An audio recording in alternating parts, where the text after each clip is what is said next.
BBC Radio Leeds Real Lives. Good afternoon and a very warm welcome today to the real life of one of the most musical people in West Yorkshire, Simon Lindley. I'm Andrew Edwards, thanks for your company. Simon is Leeds City organist and this year celebrates 25 years as organist and master of the music at Leeds Parish Church. He's passionate about many kinds of music and has in his time been a lecturer here in Leeds in music as well. Born in London, he came to Leeds after spells at Westminster Cathedral and St Albans Cathedral. I mean, that's just the barest of pen portraits, but it will get us started. Simon Lindley, lovely to see you. Welcome to Real Lives. Thank you very much. Having spoken to you many times over the years in short stretches, I'm glad that we've got a little longer now because, I mean, it is fair to say music of all kinds, brass bands, choral societies, I mean, you're just passionate about music. That's the word, really, isn't it? Yes, I think probably my job is a little bit in music akin to the general practitioner in medicine. In an age of increasing specialisation, perhaps the local cathedral organist or parish church organist bucks the trend something.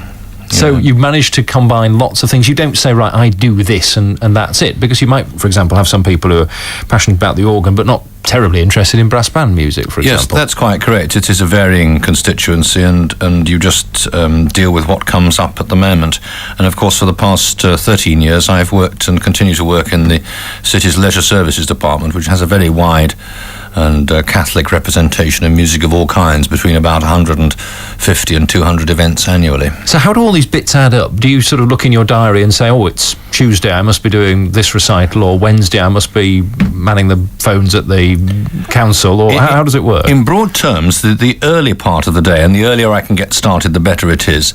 The earlier part of the day up until about sort of between 2:45 and 3:30, sometimes as late as 4, but up until then is at the town hall in the office, or out at a concert, either looking after it or to a certain extent playing it. We have a weekly organ recital. Then after 4 o'clock, I am really committed to the church every day for between 2.5 and 4 hours, depending on what's on. And then all Friday evening, I'm at the church, all of Saturday morning, and most of the day on Sunday. So it's people ask you what you do, and you say you're the organist of the parish church, and then they say, what do you do for a proper job? So that's the answer. But in other words, you're working most of the time when everyone else is either thinking about finishing working or is definitely off, aren't you? Yes, I work long hours, but not to anything like the pressure that some people do. In other words, there are always breaks and gaps, and quite a lot of the work is curricular, between the choir work and the organ provision, but quite a lot of it at the office is troubleshooting or planning programs or writing things or talking to groups, that sort of thing. So it is extremely varied. There's a lot of people involved as well as a lot of pure music then. Do you like having those bits, or do you actually spend the time when you're on the, if I could put it like this, the more administrative sides of things, saying, I wish I was behind the keyboard? No, I don't. I like the people bit very much, and there's a lot of the people bit in the administrative side, so it suits me very well, actually. Now, 25 years as the organist and master of the music at Leeds Parish Church, that's not a bad record, is it? It's quite a long period. It's not utterly continuous. I was a bit poorly about 5 years ago, and I had the best part of 6 months not doing very much. But apart from that, it's pretty full-time, I think. What brought you here, then? Was it simply that you saw something, or had somebody seen you and thought, he's the man for the job? No, it was an open competition. It's very strange because I've only worked in 2 places, in one of which, St Albans, my mother was brought up, and in the other of which, in Leeds, my father was brought up. I've always wanted to live in the north. I was extremely close to my grandmother, who was very influential on my sort of growing up period. She was always around and died only relatively recently. And I've always wanted to live in the north, and the job came up quite by a series of extraordinary chances. Somebody who was the Queen's organist at Windsor died young, and somebody else moved, and what happened, my distinguished predecessor, Dr. Hunt, moved to Worcester very quickly. I mean, normally these things take 5 or 6 months to do, and he was in and out of Leeds in about 4 weeks. The appointment was announced and he was gone by the middle of January. So it was quite an interesting thing. It wasn't expected to come up. And it was the fame of the choir that drew me here. Do you still get people, because I mean you travel enormously, you do an awful lot, do you still get people who say, what Leeds? You know, and I know we are beyond this here in West Yorkshire, but there are still people who sort of have this view of us of some sort of backwater, which I do find astonishing. But do you ever get people who make sort of slightly snotty remarks about it?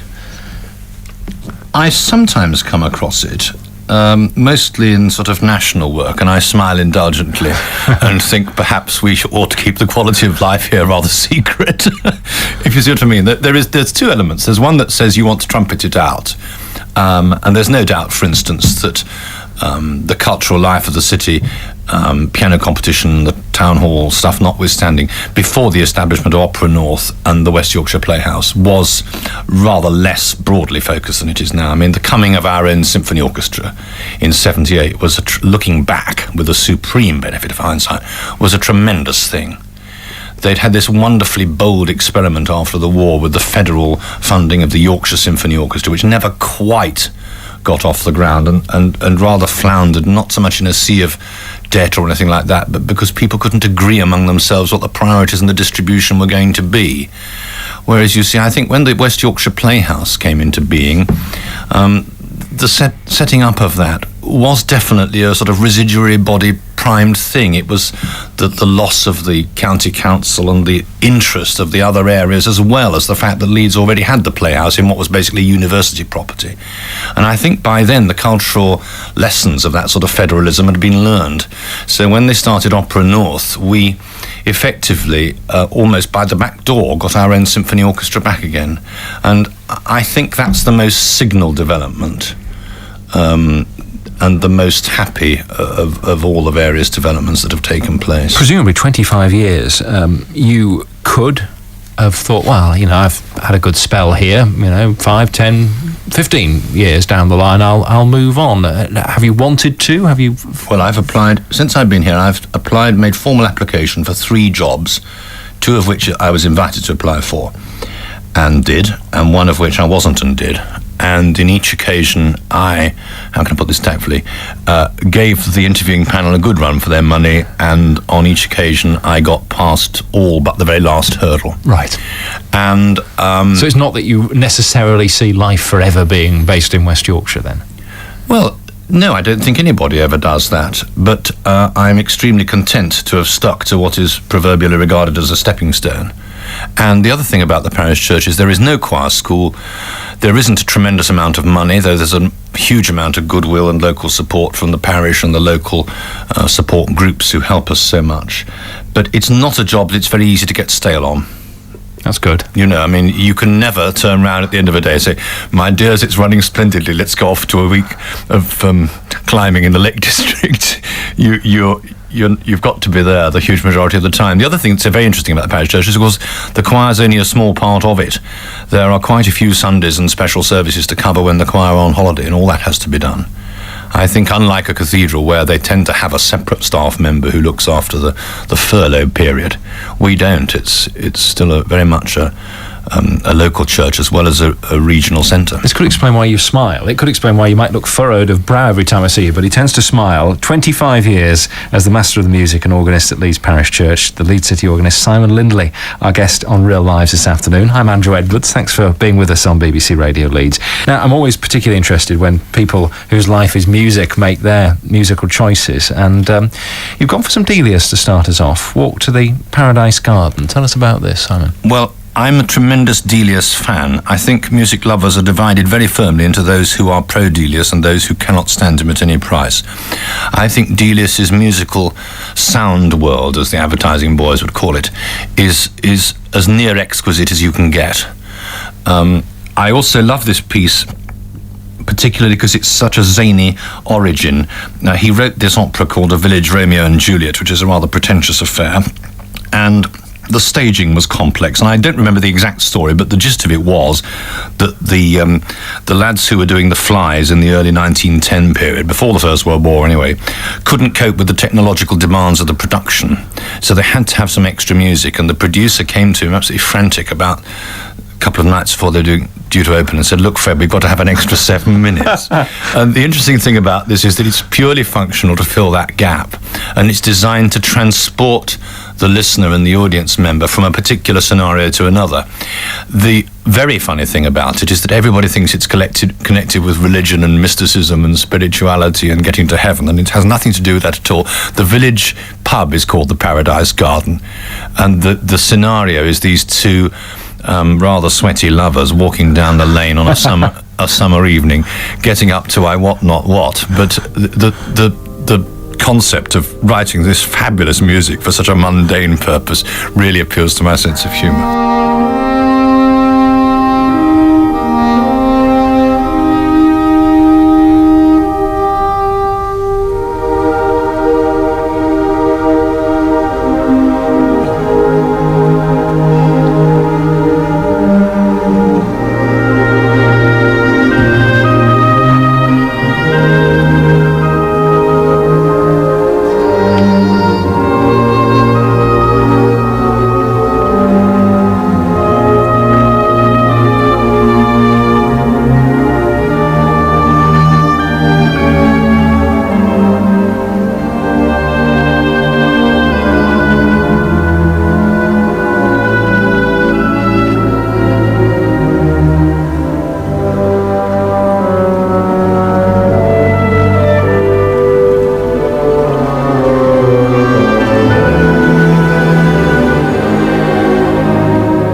Of Sir Frederick Delius, Walk to the Paradise Garden. What a wonderful explanation as well. He wasn't a sir. Oh, wasn't he? No. I've knighted him. You have, quite rightly too.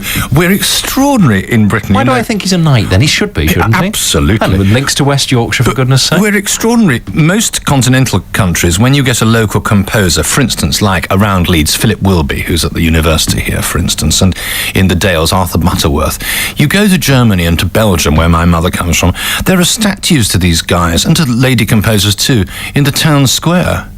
We just put them in the phone book and forget about them. It's extraordinary. Well, should we knight him just for the duration of our conversation this afternoon? It seems only fair, doesn't it? Good afternoon. You're with Real Lives here on BBC Radio Leeds. I'm Andrew Edwards. Simon Lindley, the Leeds City organist, and for the past 25 years, Master of the Music and organist at Leeds Parish Church, is my guest this afternoon. So, with the church work, which is what brought you here, when did this title of Leeds City organist appear? Is that something that was created, or have there been a long line of illustrious Leeds City organists? There are four of us all together. The first one was William Spark, who was appointed when the town hall opened in 1859, and he was a tremendous character. We could do a whole programme on him. He was succeeded in 1898 by a very distinguished musician called Herbert Austin Fricker, who subsequently emigrated to Canada in 1917 and founded the Mendelssohn Choir. He's in all the textbooks, a very famous choir trainer. Then it rather lapsed until 1972, which was quite a long period, when the town hall organ was rebuilt and Donald Hunt was made the first city organist under that new arrangement. And I was appointed on the January after I came here, so I've been city organist for just short of 25 years. And initially, it was entirely an honorary post. You were invited to give 1 or 2 recitals a year, and you had to play the organ the beginning of the law term in October, when the judges walked through for the Crown Court procession. And then gradually, as the security business, got more and more tight, that stopped. So you had no duties at all after that. But what happened was that eventually we began to have more and more of the lunchtime concerts, and by about 78 or 79, we had a year off when the hall was redecorated. By about 78 or 79, we were well underway with about a dozen a year, and they've gone up since. And since I've been working full-time for the council, they've been every week in the season, probably about 26 to 30 weeks, depending on how long. They keep you hard at it, don't they? Well, it's a good thing to do, and it's a free amenity, and it's a very good audience and very loyal. Now, tell me about some of these other roles. I mentioned brass and I mentioned choral society. I'm just looking at the details here. Chorus master to the Halifax Choral Society, 75 to 87. Chorus master to the Leeds Philharmonic Society. I don't know how you got any sleep at this period. To the Leeds Philharmonic Society, 75 to 83. Senior lecturer in music, the Leeds Polytechnic, as it then was, 76 to 87. Yes, that was quite a busy period. That's probably an understatement, isn't it? Of course, again, you see, with the choral society work, increasingly now, there is a specialisation. They are much more involved in multimedia presentations. All the local choirs, for instance, are not beyond doing things in the Sheffield Arena or the Bridgewater Hall at Manchester. They go to the Albert Hall. That was something when I first came that happened only quite rarely. They always used to fight, not fight, it's ungentlemanly. They always used to contend with one another for the Radio 3 broadcasts, which were regarded and still are regarded as the plum, the icing on the cake for these large and very famous choirs. But in those days, it was rather less high octane, so you could do one or two or three. Nowadays, I think each society, quite rightly, wants its own person. And I use the term advisedly because the Phil job is now held with great distinction by Jill Wilde, for instance, which is quite a departure. Though Huddersfield, you see, had Jane Glover as their conductor for a number of years. And, of course, before that, not to forget Nina Walker, who really, in my view, restored the fortunes of the Huddersfield Choir at a particularly important point. But you still get involved with other choirs as well, don't you? Other orchestras? Oh, yes, definitely. I mean, I still play the organ, for instance, for all the Huddersfield choral concerts, and for quite a few of the ones that happen in the town hall. And then I do lots of community choir work, like carol concerts and charity concerts, many of which involve these choirs. And also I conduct a weekly choir at Halifax, the Overgate Choir, which is in aid of their local hospice, and they get together every week. And I do the College of Music Choral Society here, so I've still got it, but I haven't got quite the pressure of the large-scale choirs and the preparation, because in those senses you are, if you like, you're the houseman preparing for the surgeon, because you don't actually do the concerts necessarily. You're just you do all the hard work and somebody takes the glory. Well, there is an element of that, but you are expected to produce the goods, and it's like any other service. You're providing a commodity, and it's quite important. I mean, I had a very good and very long and fruitful relationship here with Meredith Davies when he was the conductor of the Phil, who I liked a lot and had a very direct and rather nice manner, which I found appealed to me. And then I worked for a long time, 13 years, with Donald Hunt at Halifax. I found that very satisfying because it was very nice to be in touch with him in that way. Do you ever actually get proper time off, Simon? Because it seems to me that with everything that you do, I meet a lot of people on this programme who seem phenomenally busy, but I mean, you seem to have just about every gap filled at this rate. Yes, I'm not a very good time off person. I do a lot of cooking, and I have rests and naps and things that nobody knows anything about. And I just in between jobs. Yes, and I just wander off for 10 minutes mentally, and I also travel a lot by train, which I enjoy.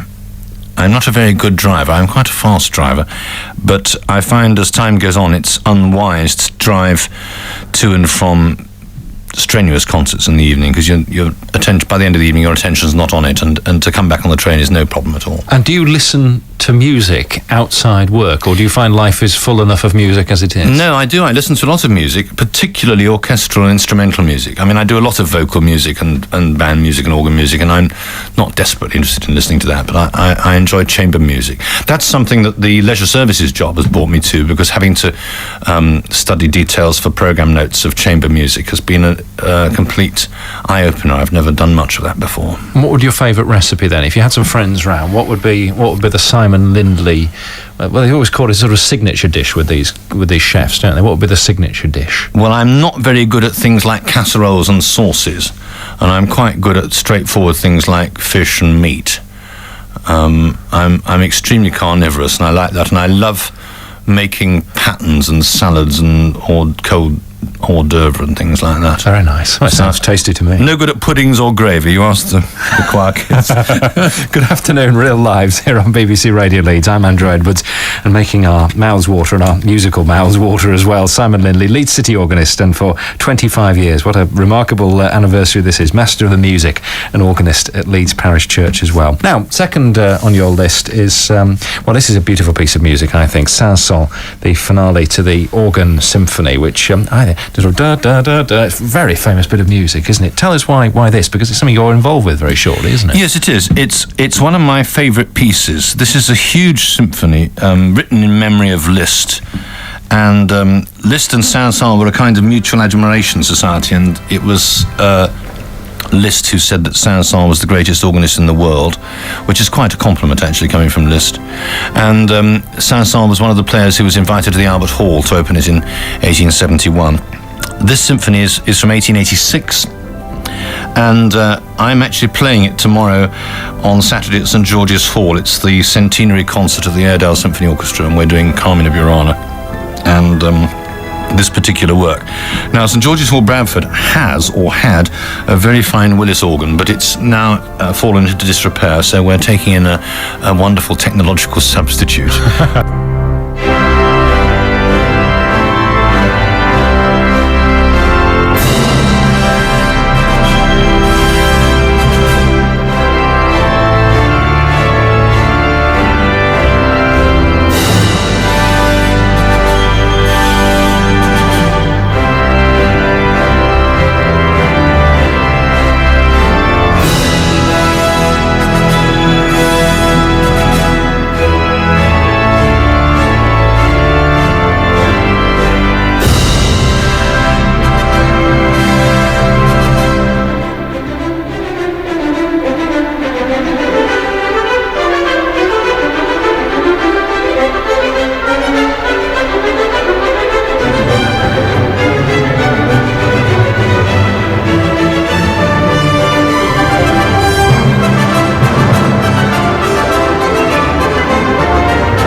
The finale to Saint-Saëns' Organ Symphony, going to be played by my real lives guest this afternoon, Simon Lindley, the Leeds City organist, tomorrow evening at St George's Hall in Bradford. Good afternoon, I'm Andrew Edwards. 3:29 is the time.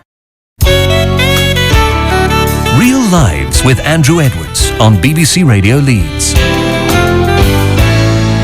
Good afternoon, welcome to the second half of the programme. Thanks for your company today. I'm delighted to have with me in the Real Life studio Simon Lindley. Simon is the Leeds City organist and has for the past 25 years been the Master of the Music and organist at Leeds Parish Church. And we're speaking in a very special year for him.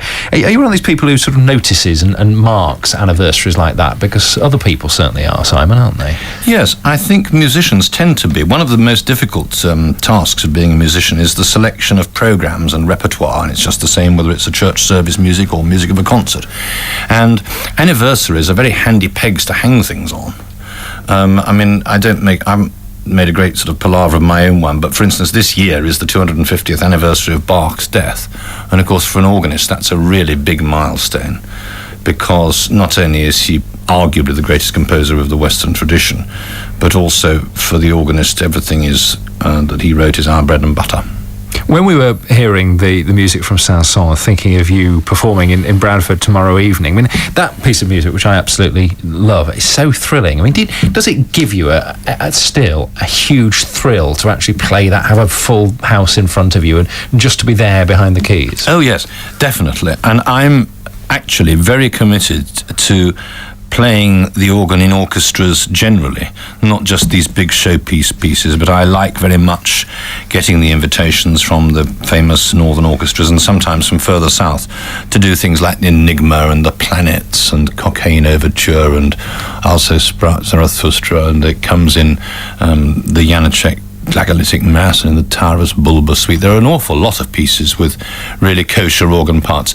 Sure, some of them are optional, but there are a lot that you can't do without. There's the famous Giazzotto arrangement of an Albinoni piece, which again you get quite a lot in chamber orchestra concerts, the Adagio, and that's an interesting piece because people treat that in two ways. Some of them play it very, very straight in a Baroque sense, and others really treated as if it was romantic to the degree. So it's really interesting. And you have to have a lot of bottle to do that, because conductors don't awfully like rehearsing for long periods with the organ. They've got very detailed things to do.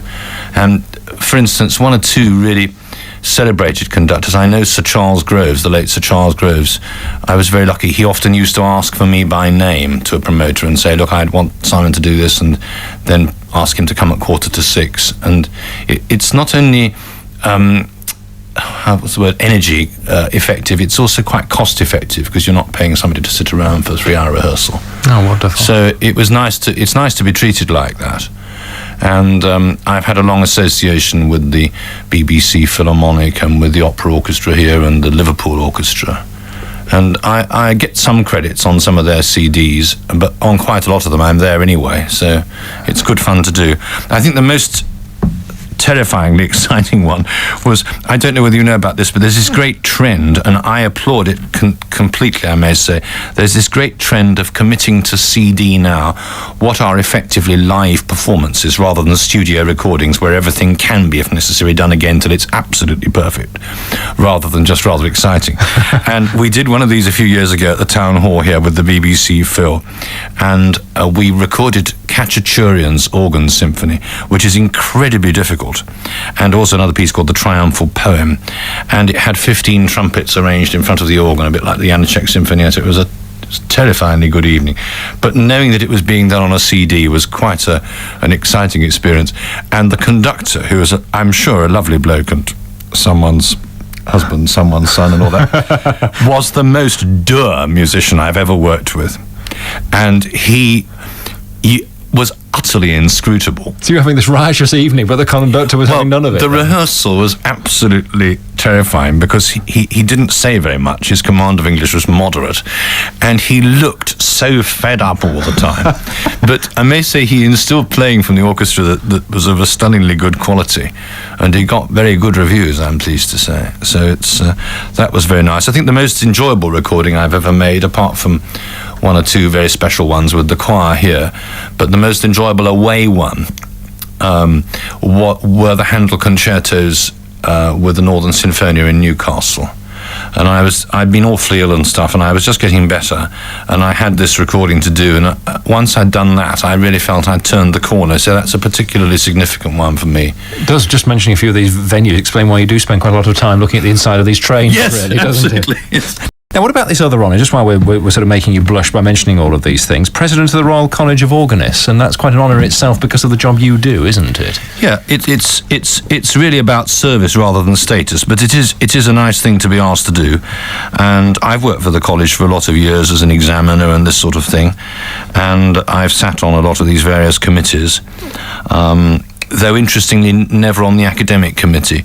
They don't very often have a sort of normal organists who are their president. For instance, I'm the first parish church organist for 60 years. Goodness. Most of them are professors of music or college chapels or big cathedral chaps. So it's a nice thing to be asked to do, and I shall give it my best shot.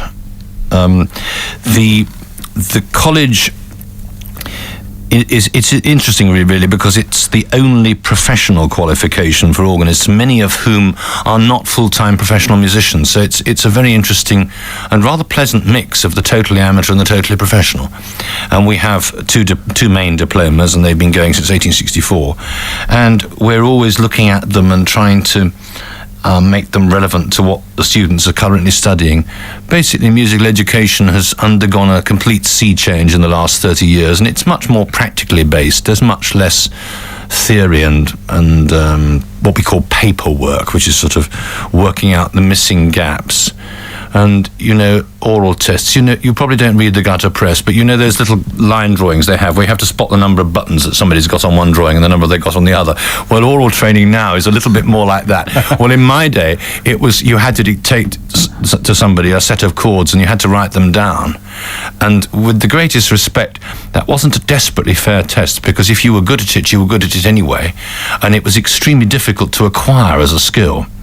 Whereas if you're providing somebody with a given and then giving them a sonority to look at, and they're actually using their critical faculties to say what's adrift, then in many ways that's a much fairer test. I think you're going to enjoy your year. Oh, it's going to be good fun. Sounds very good, and more train journeys as well, I've no doubt. No. Was there ever any doubt that you would have a life dedicated to music, Simon? No, I think this has been always the thing that's driven me.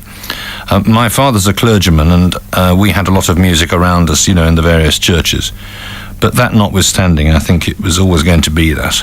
And how did that develop? Did that mean that really from earliest memories you were involved in a practical sense with music, or at least listening to it? Yes, I was a boy in the choir, and all that, and I went to a very musical school. I went to a choir school in Oxford, which had it was a direct grant school, which was a kind of combination of the local grammar school with a bit of independence attached to it. It was a very good school, and it went up to 18. It wasn't a huge place, but it was big and still is, and is quite famous, attached to Magdalen College.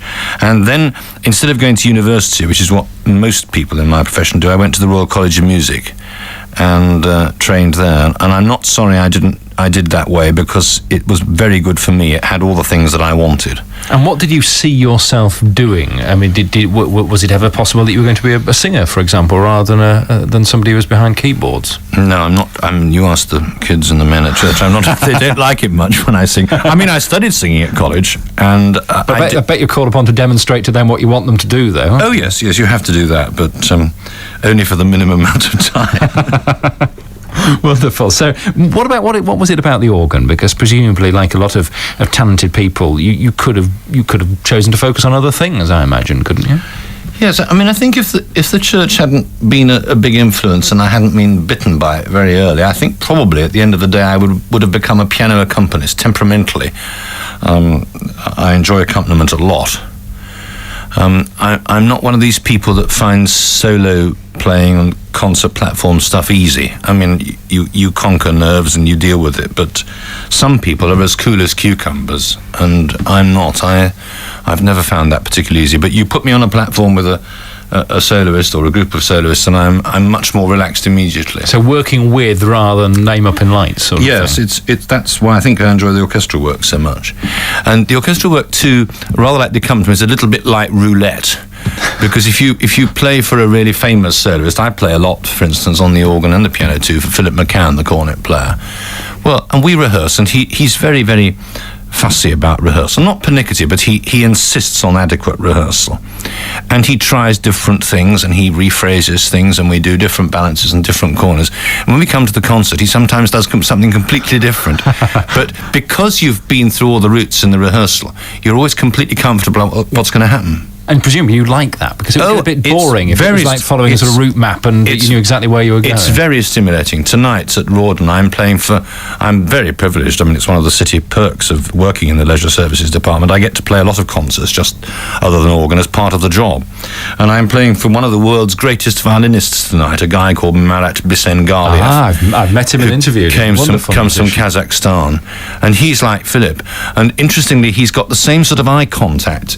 If he's going to give you, if he's not going to bell you a googly, but something slightly different from the rehearsal, he'll often just incline the face to you just for a moment, and that's enough to tell you that look out, this corner's going to be slightly different. You make it sound such fun. I love it when you hear people who really love what they do. And they're wonderful people too. I mean, they're really great soloists, and the same is true working with the boys at church. A lot of them have an innate performing ability. They've not got any hang-ups about doing solos and things like that. You explain to them that's got to be done, they just do it. Go off and do it. It's not until one's an adult you develop all these complexes. Probably a good job, really, isn't it? I'm glad you're here, Simon. Simon Lindley, Leeds City organist, and for the last 25 years, Master of the Music and organist at Leeds Parish Church, is our guest through until 4 o'clock. Let's hear musical choice number 3 from him, then he can explain why he's chosen it. It's the very beautiful Lark Ascending from Vaughan Williams.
Vaughan Williams, The Lark Ascending, chosen by our Real Lives guest here on BBC Radio Leeds this afternoon, Simon Lindley. Simon is the Leeds City organist and he's the Master of the Music and organist at Leeds Parish Church as well. I'm Andrew Edwards, thanks for your company today.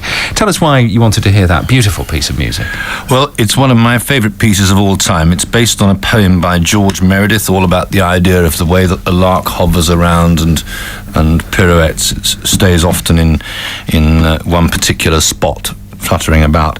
And I'm a great Vaughan Williams fan, and that was played by David Greed, who is one of my greatest friends and collaborators here. He's been the founder leader of Opera North's orchestra since it started, the English Northern Philharmonia, and it's a terrific recording. And it's been my privilege on a number of occasions to play the organ for David when he's done it in church for us as a special service or memorial service. And at the beginning of this year, I actually got to conduct it. We had a sort of special musical celebration of the Millennium, and we got a small orchestra together and played it in front of the altar, and it was just the business, I thought. We've talked about the Saint-Saëns Organ Symphony, which you're going to be doing tomorrow evening at St George's Hall, but the month of June's been a busy one with this Music of the Millennium Festival as well, hasn't it? It's been extremely enjoyable, the Music of the Millennium Festival, and it's continuing to be so. It's a kind of cross between our traditional Summer Heritage Festival formula, which was basically music in slightly outlandish places like area churches, new buildings, and a slight revamp which gives it, I think, a rather refreshing new approach. We've gone, for instance, we started off at the North Concourse on the city station 2 Mondays ago, and we had jazz, terrific, as people were going to work. Very interesting. 98% of people positive, and a couple of percent. 98%, that's yes, very they were really good. But one chap walked by looking absolutely stressed and turned to me and said, "Bloody noise." And I thought to myself, you can't win them all the time. But I did smile at him nicely, and he had the grace to take a leaflet. But that was a worthwhile thing, and we've done that before, but never, I think, quite as successfully. And that, I love buildings, and that Art Deco stuff they've repaired in there is just magnificent to be in. And then we're going, in fact, we will have been today to the new Jubilee reception area at the infirmary. That's a good space as well. It's really good. Yeah. And earlier last week, the first Monday lunchtime, we went to Borders in Briggate, the new big record shop, music, books and stuff. I like the idea of music that isn't quite where you expect it, really. Yes. Well, I think that's something we've always had, and there are 4 of us in the department. Matthew Sims is the senior principal music officer, and there's 3 others of us, and we've all had an input into it. And I'm very pleased. I mean, I've been asked to play in various ones, and others I've been the lead officer on. We've shared it all out, so we administer, probably out of the 14 events, we administer 2 or 3 each, and we keep the file for those, and then others I'm like providing the music for them, so I'm quite busy. But I've only missed a couple of church services out of 14, so it's been possible to schedule it in quite reasonably. It's not bad. Now, you've mentioned this period of illness you had, which is about 5 years ago now, isn't it? I mean, that clearly, I don't want to delve and pry too much, but for lots of reasons, that clearly was something that, did it stop you short, make you reevaluate things, perhaps? It made you very grateful for what you got. I don't know, people go on about the National Health Service, but if you are really dangerously and seriously ill, it is absolutely excellent, and it sorted me out.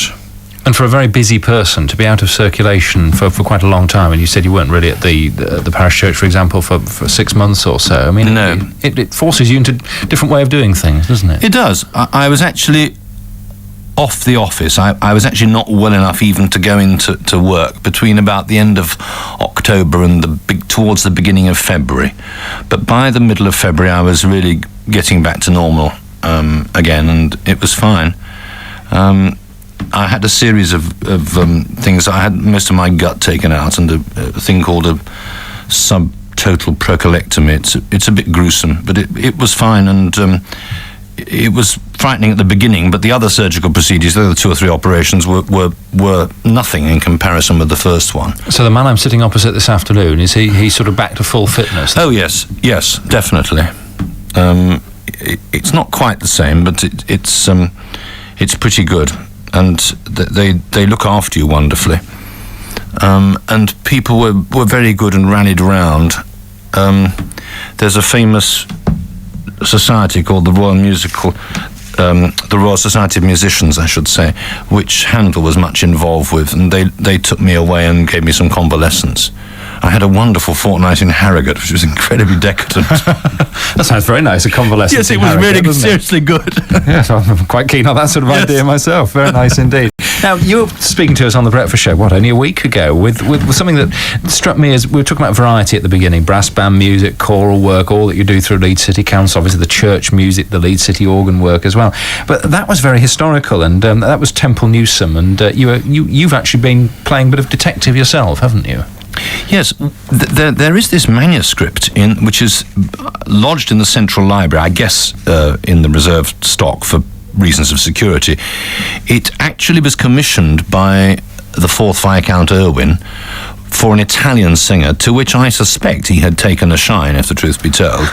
And it's you like your little stories with your music, don't you? I like that. Absolutely, there's always something like that. And these 4 cantatas are based on the 4 seasons of the year, and I suppose they were first brought to light by the late music librarian for the city, Ella Burbridge, and she published an article on them in the sort of Culture Annual, which is, I think, called the Leeds Arts Collections Fund Yearbook. It was one of these things that comes out every year with pictures of what works of art have been acquired and this sort of thing. So it's a big heritage issue. And 2 years ago, we arranged the first performance, and I copied it all out, and I went to 2 experts at the university, one for the Italian and one for the music, and it was really very interesting, and to hear the music come to life in the room for which it was originally designed was extraordinary. And you played the harpsichord, didn't you? I did. It was really good fun, though not over well lit. Art galleries are not terribly easy to see the dots. Yes. Wonderful. And you were telling me just before we came into the studio this afternoon, you'd quite like to sort of take that further, really, wouldn't you? It's obviously something you feel quite strongly about. I think it would be really nice to have it published, and we're working on that. We're going to get somebody to set it on the computer, and you couldn't publish it in manuscript, it's too long. Even if you'd had lots of practice and copied it out in your best handwriting, it still wouldn't do.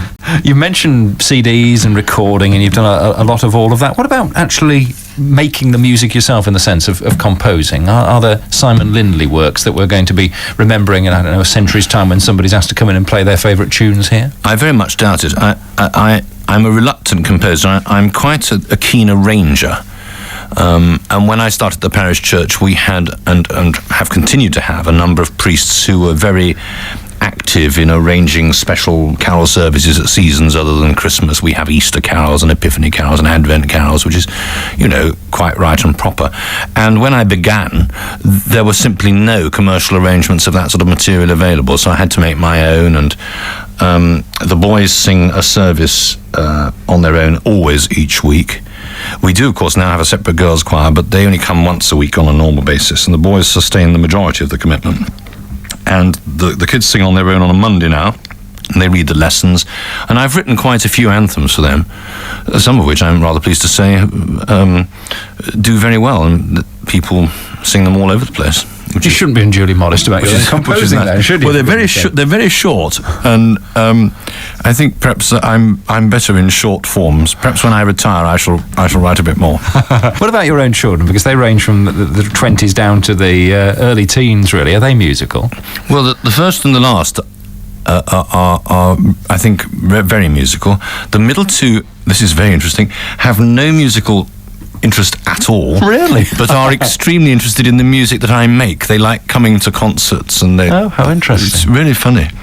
The oldest boy, Nicholas, was in the parish church choir, and in fact ultimately rose to be the head boy. It's very difficult, I think, being the boss's son, but he was a seriously good consort singer. He was a reliable solo singer and fitted in very well, and it was really nice to have that. It was a very special time, I think. Well, can I wish you, on behalf of many people who will send these wishes as well, happy 25th anniversary in this role at Leeds Parish Church, and many more years to come, Simon. Thank you very much. Final piece of music is Ravel's String Quartet. We're going to hear the start of the first movement. What about this?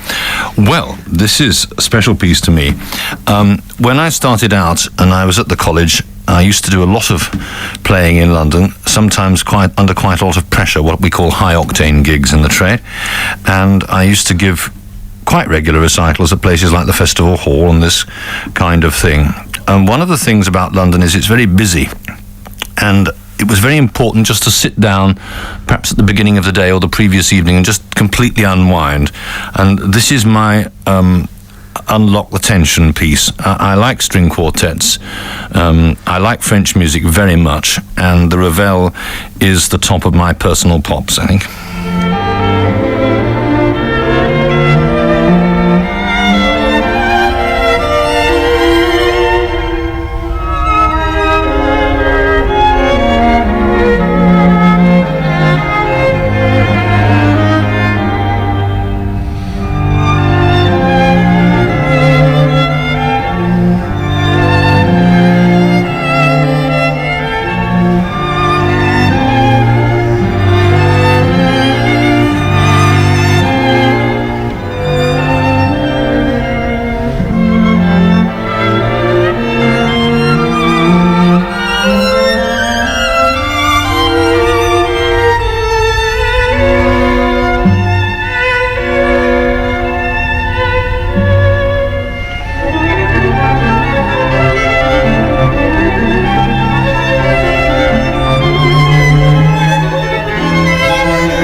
First movement of Ravel's String Quartet, our final musical choice on this afternoon's edition of Real Lives. Thank you very much to Simon Lindley, Leeds City organist.